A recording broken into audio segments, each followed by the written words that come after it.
I'm going to go to Adam first. How are you, Adam? Yes, this is Adam. Hi, Adam. Thank you for that. How you doing? Good. Are you saying your name because you're surprised Jessica got it correct, or you're just confirming? No, I'm surprised I got on the line. It took a bunch of busy signals. I got 3 kids running around. Oh, good bless you. But I wanted to get the word out there. I am a flat earther. Oh. So, hooray. Okay. Are you really? Now, where are you from, Adam? Are you from Alabama? I'm outside of Cincinnati, Ohio. Okay. Okay. Now, how long have you been a flat earther? Almost 2 years. 2 years. And what was the tipping point for you? Well, I was just researching other stuff like Hollow Earth and everything, and just sitting there, and it came across YouTube, and it was a video of Flat Earth, all meat, no potatoes. And they had a lot of valid points, and like I didn't talk to nobody about it for 4 months. I researched it, and I've seen it with my own eyes. I've been to the ocean, and what most people don't understand about curvature is they'll see a boat go over the horizon, and they're like, oh, it's the curve of the planet. Yet there is no curve from the left to the right. It's a flat horizon. Horizon means horizontal.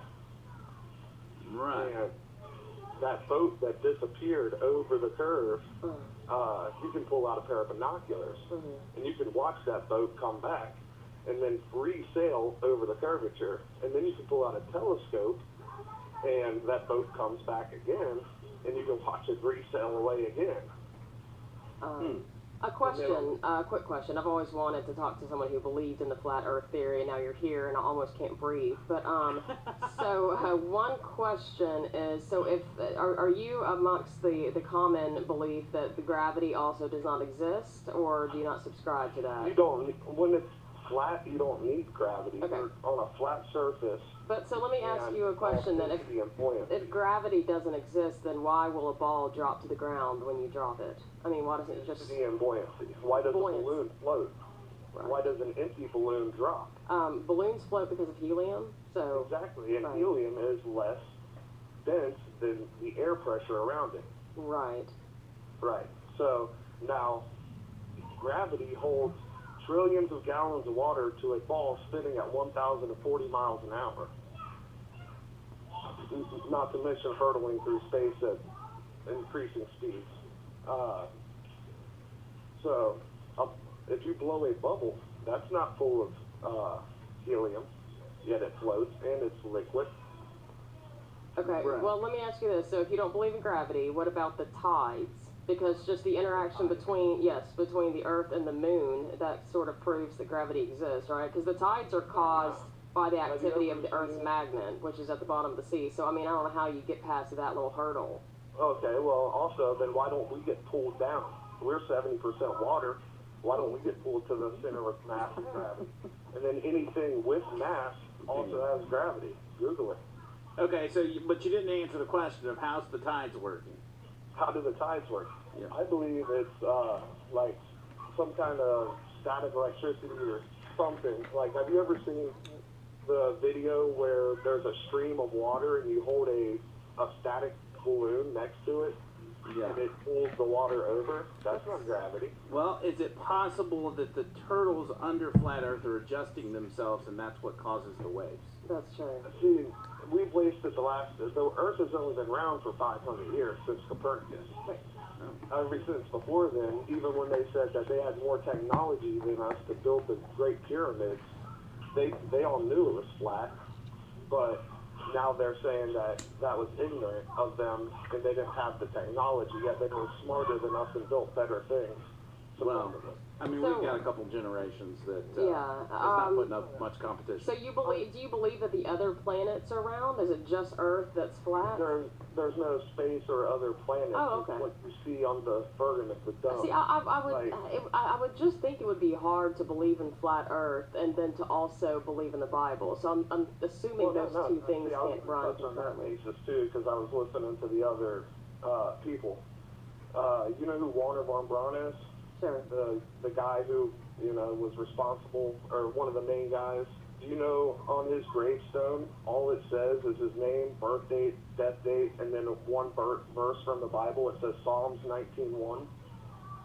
The heavens declare the glory of God, and the firmament showeth his handiwork. Interesting. the guy who got us to the moon has that on his gravestone. Okay. All right. One more thing. How do you explain the like a lunar eclipse? That I'm still working on. Okay.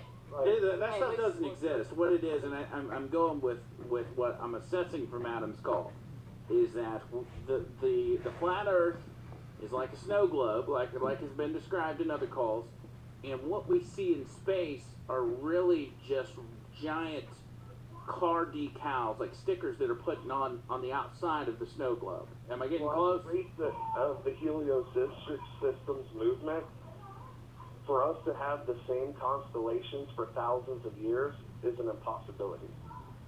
I still need the explanation. I mean, we just had a big eclipse. That was a couple months ago, and that was kind of a big deal. So, I mean, I don't know how...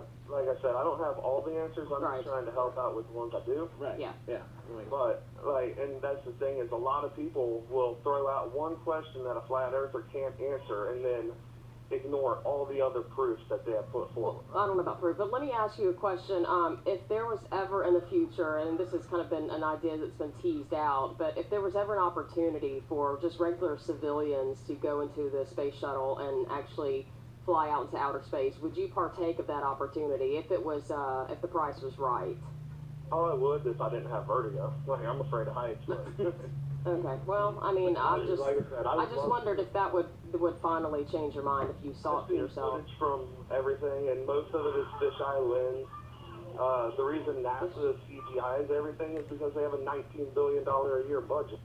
Right. So, I mean, they were doing that back when they first landed on the moon, too? They didn't go to the moon. Right. Like, Naturally. That was a conspiracy before Flat Earth. Like, they didn't really go to the moon, and you can see the fish lines that are holding them up and producing fake gravity, and then they have the zero-G flights. And that's a lot of thought to put into it. Here's the thing, if they start taking to civilians, and hey Adam, first of all, thanks for the call, buddy. I appreciate you calling and giving us that info. I'm just trying to get the information out there, plant the seed. Hopefully some listeners will check it out, and, you know. There you go.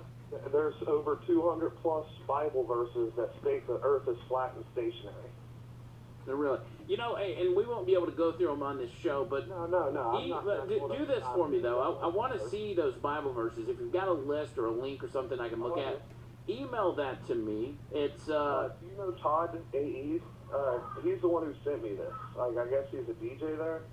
He's on my Facebook. Okay, I tell you what, get with him, send him that website with those Bible verses. I want to see him. He can get them to me. I know who you're talking about, so hook me up with that, Adam. I appreciate it.